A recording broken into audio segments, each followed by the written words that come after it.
Un petit quelque chose qui est très rapide. Au Chili, on appelle ça pebre. Les Mexicains, je pense qu'ils appellent ça pico de gallo. Dans d'autres pays en Amérique latine, comme en République ou ailleurs, les gens appellent ça picante. Bref, c'est un petit, on va dire, des condiments qui servent pour manger sur la viande, sur les empanadas. On peut en mettre un peu partout, puis on peut le faire plus piquant, moins piquant, dépendamment de nos goûts.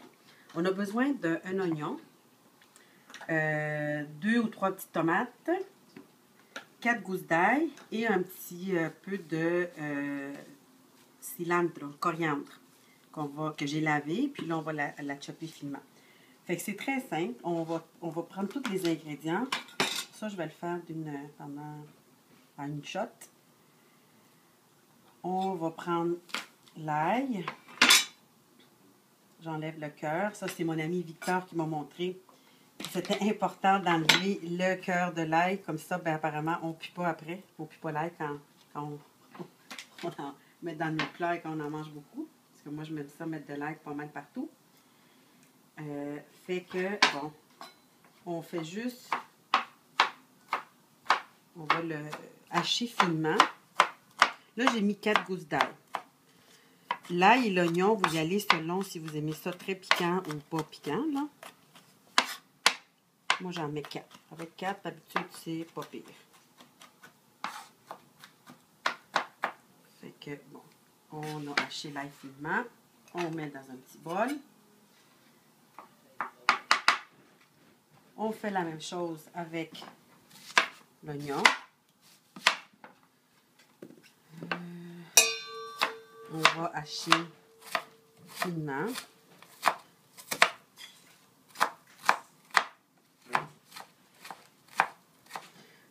Vous pouvez prendre des petits oignons jaunes, des petits oignons blancs, ça selon votre goût.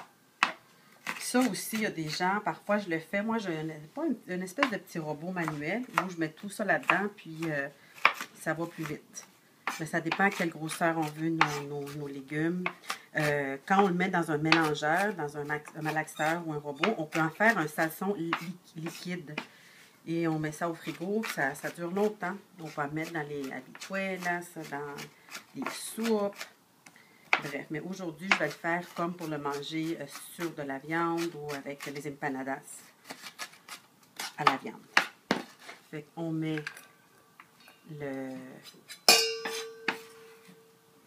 les oignons. Je vais couper et je vous reviens tout de suite. OK, fait qu'on continue. Tantôt, j'étais en train de couper les oignons. J'ai tout mis l'oignon coupé en petits carrés. N'oubliez pas avec nos 4 gousses d'ail. Là, j'ai déjà coupé un peu de la coriandre auparavant. Mais vous voyez, c'est quand même assez vite, là. On la chope en petits... On va hacher ça finement. Fait que c'est de la coriandre fraîche que j'ai lavée puis séchée un petit peu pour pas que ça soit mouillé quand on le met dans notre recette.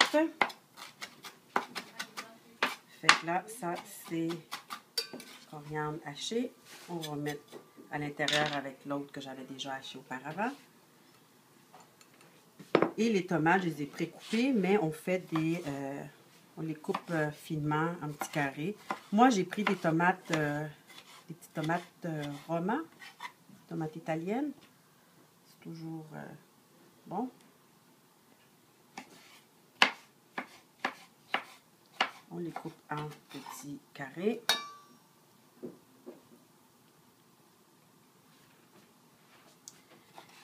Puis à la fin, on va mettre un petit peu d'huile d'olive, du sel, on va mélanger et le tour va être joué.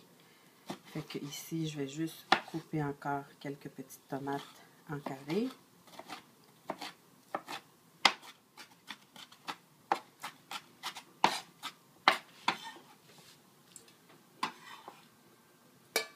On va voir comment ça commence à ressembler à quoi.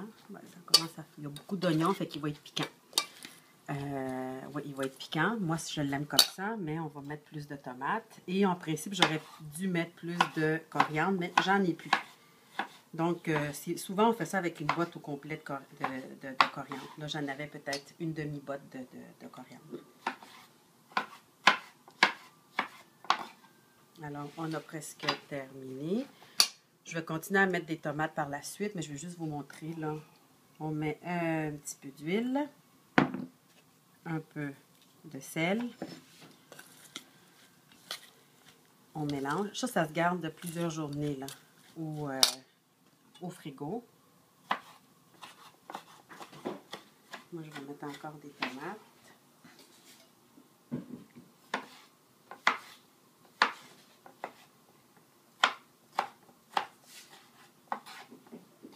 C'est presque terminé.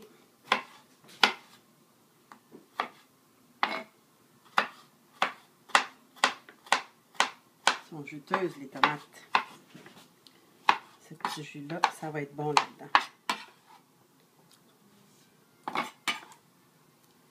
Alors, j'ai mis mes petites tomates coupées en petits morceaux. Fait que, voilà. Ça ressemble pas mal à ça, là. Je pense que j'ai trop d'oignons. Moi, j'aurais mis une autre tomate, mais pour l'instant, on va le laisser comme ça. Et ça va être...